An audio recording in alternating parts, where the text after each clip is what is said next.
하나님께 영광을 돌려드립니다.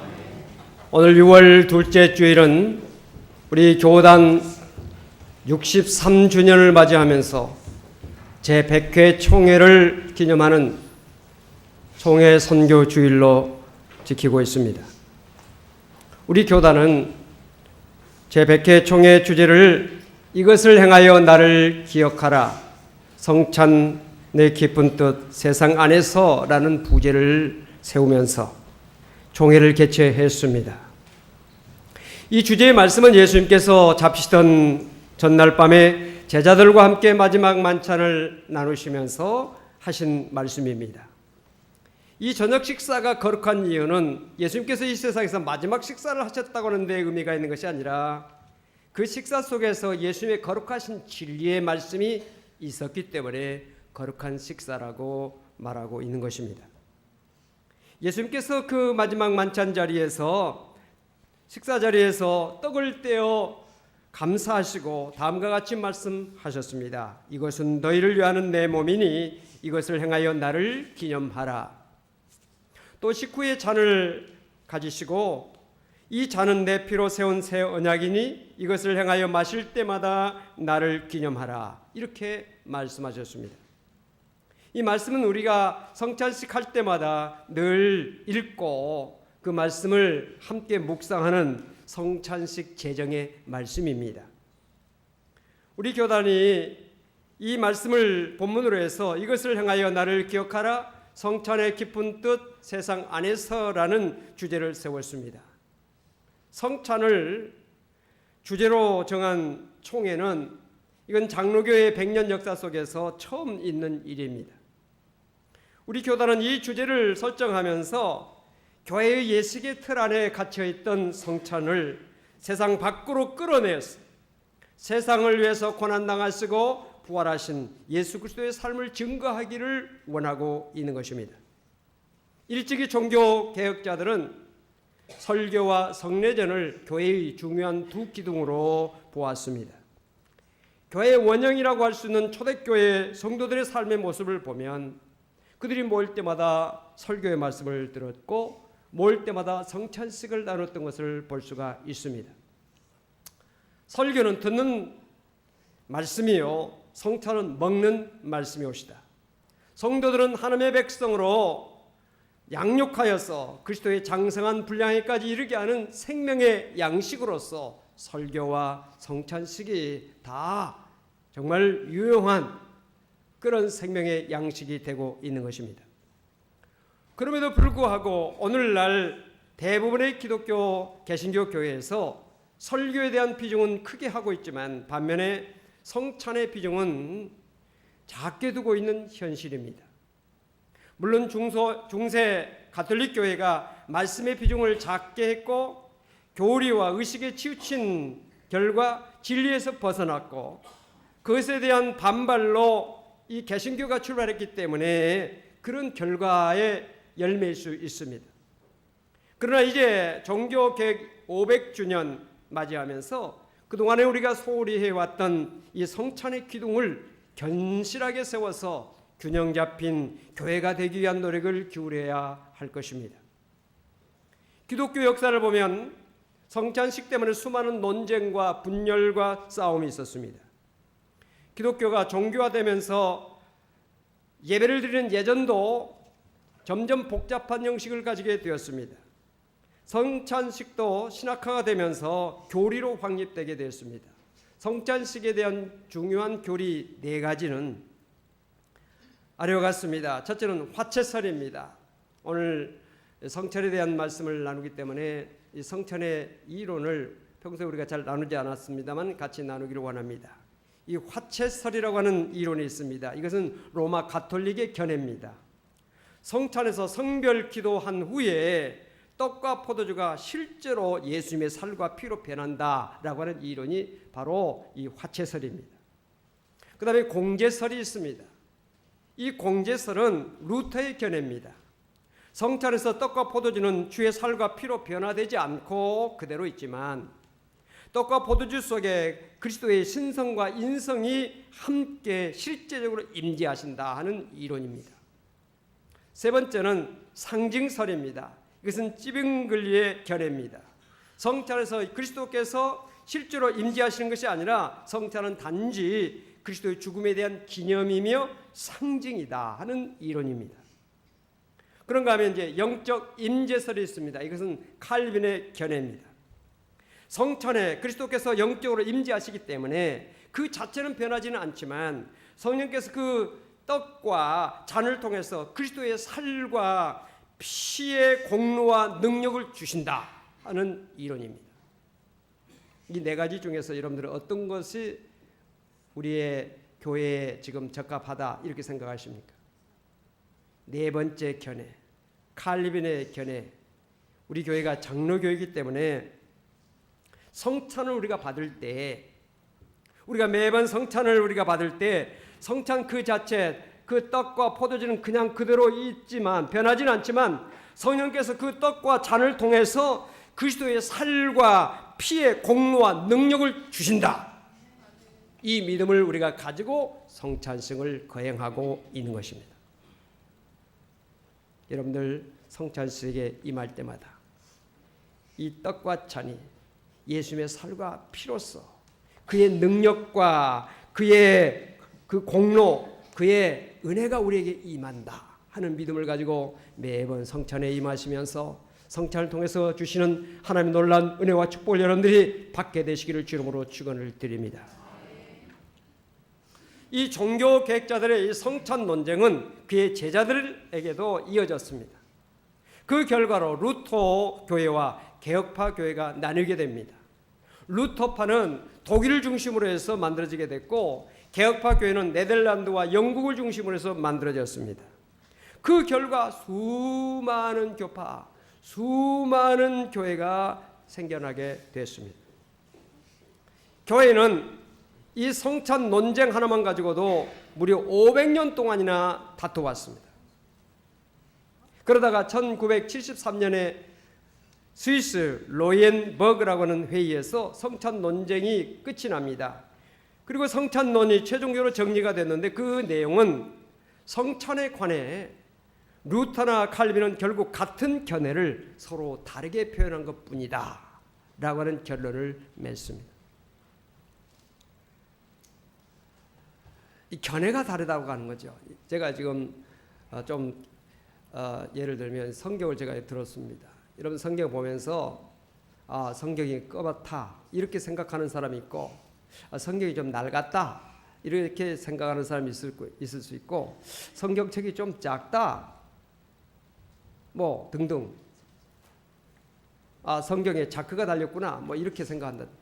같은 성경을 보면서도 보는 관점에 따라서 다 다르게 보는 것입니다. 예수님의 성찬에 대해서도 보는 관점에 따라서 해석이 조금씩 다른 겁니다. 근데 다르다고 해서 틀린 것이 아닙니다. 다른 것을 인정해야 되는데 다른 것을 인정하지 않기 때문에 싸움이 생겨나게 되는 것입니다. 이 싸움이 500년 동안 성찬에 대한 싸움이 있었습니다. 그래서 그 싸움으로 서로 정죄하고 서로 죽이는 일이 벌어졌습니다.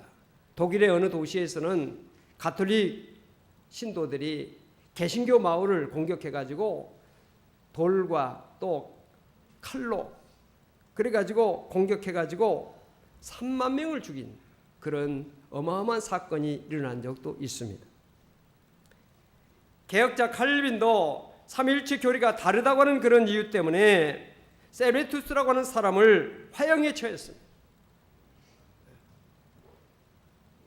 여러분 예수님께서 이렇게 십자가에서 피 흘려 죽으시면서 자기를 죽이는 그 사람들 향해서 아버지여 저들의 죄를 사하여 주옵소서 저들은 자기가 하는 일을 알지 못합니다 라고 용서하셨던 그 주님께서 자기의 몸을 찢으시고 자기의 피를 흘려서 주신 그 성찬으로 사랑하기를 원하시고 섬기기를 원하시고 생명을 주기를 원하셨는데 그 성찬 때문에 서로 죽이고 서로 미워하고 분열하고 있으니 얼마나 슬프고 안타까운 일입니까? 여러분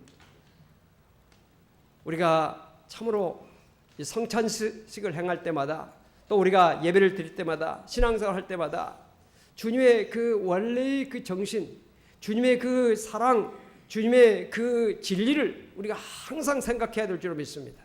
할렐루야. 예배 시간에 너무 왔다 갔다 하면 안 됩니다.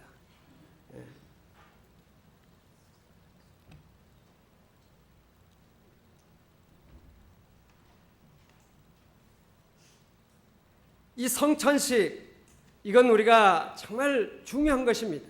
예수님께서 살을 찢기시고 피를 흘리시면서 나를 기억하여 이것을 행하라고 하신 이 성찬식을 가지고 이건 화채설이다, 공제설이다, 또는 이게 상징설이다, 또는 이게 영적 임재설이다, 이거 싸우라고 우리에게 주신 것이 아니잖아요. 그거 주장해서 서로를 정죄하고 서로를 죽이라고 주는 거 아니잖아요. 주님께서 성찬식을 우리에게 하라고 하신 것은 사랑하라고, 서로 섬기라고, 생명을 나누라고, 주님을 기억하라고, 주님의 십자가를 생각하면서 십자가적인 삶을 살라고 우리에게 자기의 몸을 찢으시고 자기의 피까지 흘리시면서 죽으시면서까지 이것을 우리에게 주셨는데, 오늘 교회들이 이것을 가지고 서로 싸우고 정죄하고 왔다면 우리가 회개하고 바로 서야 될 줄로 믿습니다. 예수님께서 내가 너희를 사랑한 것과 같이 너희는 나를 사랑하라고 이렇게 말씀하지 않았습니다. 내가 너희를 사랑한 것 같이 너희도 서로 사랑하라고 말씀하셨어요. 성찬의 깊은 뜻은 사랑과 나눔에 있다는 사실을 믿으시길 바랍니다.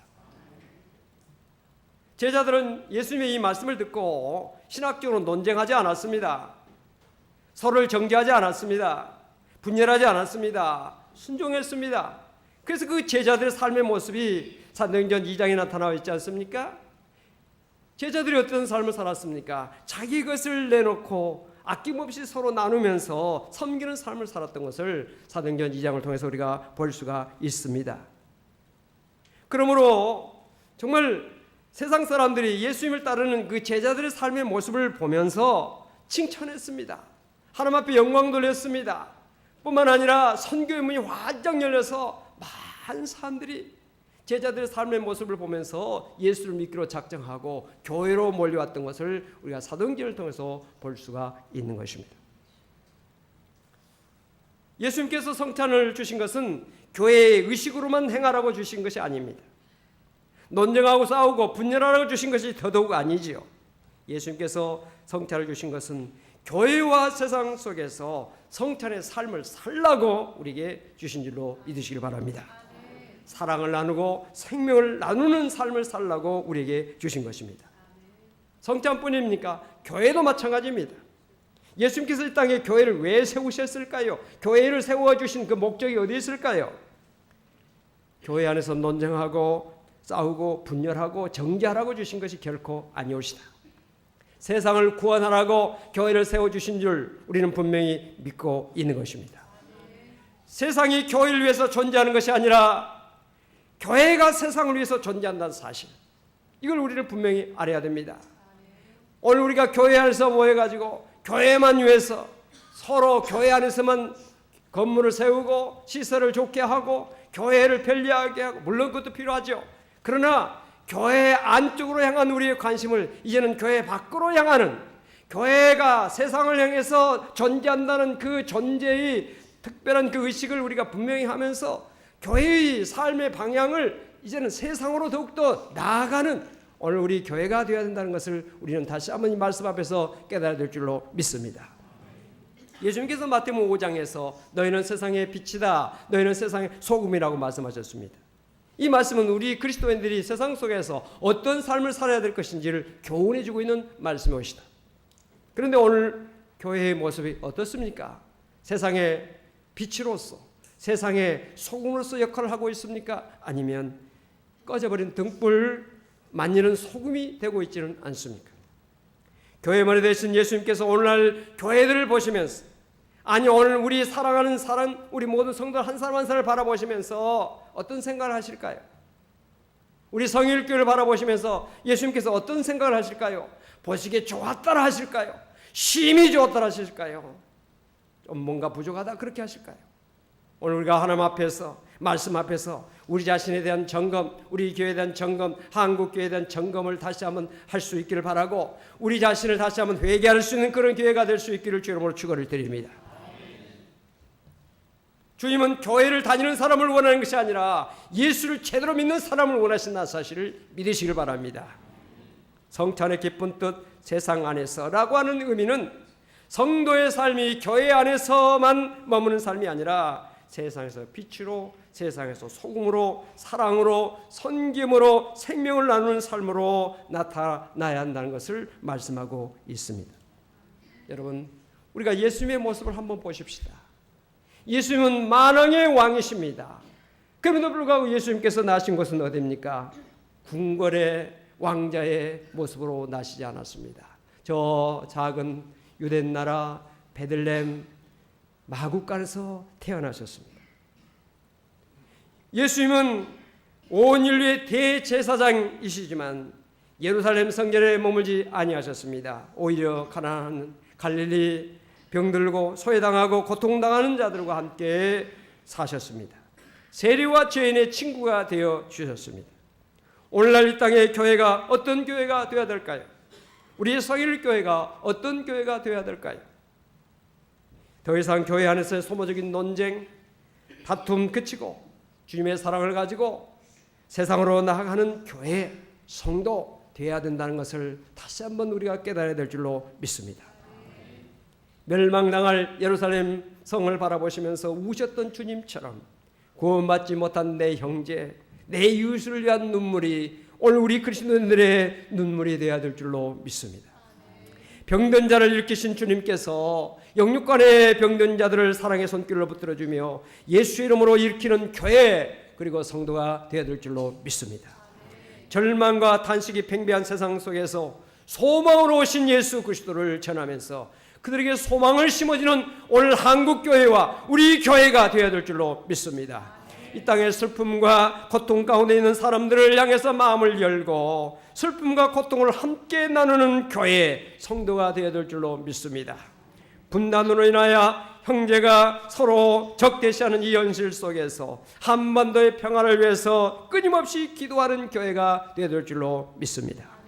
사랑하는 성도 여러분, 성찬의 기쁜 뜻 세상 안에서 이 말씀을 우리가 마음속에 새기기를 원합니다.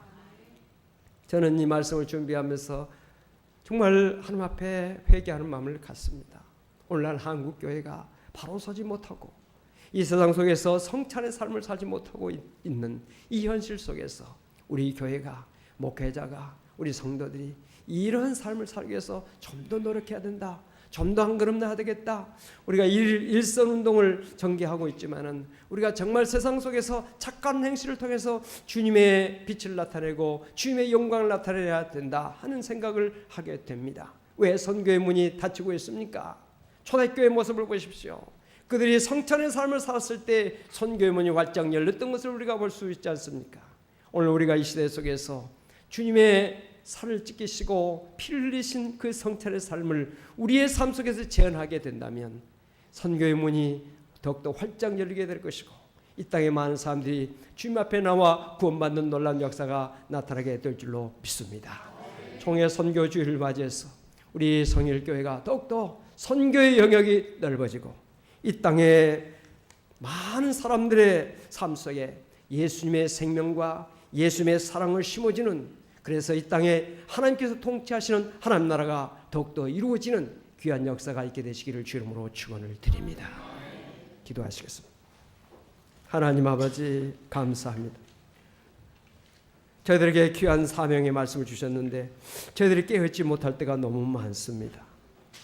주님께서 친히 살을 찢기시고 피를 흘리시면서 이것을 행하여 나를 기억하라, 이 성찬의 삶을 우리에게 살라고 하셨는데 우리가 이 말씀을 붙잡고 오히려 형제를 정죄하고 미워하고 싸우고 분열하는 그런 잘못된 일을 행해왔습니다. 주님 불쌍히 여겨주시고 이제라도 이 성찬의 삶을 세상 속에 나아가 펼치며 살아가는 한국교회, 우리 교회가 우리 성도가 될 수 있도록 축복하여 주시옵소서. 예수님의 이름으로 간절히 기도하옵나이다. 아멘.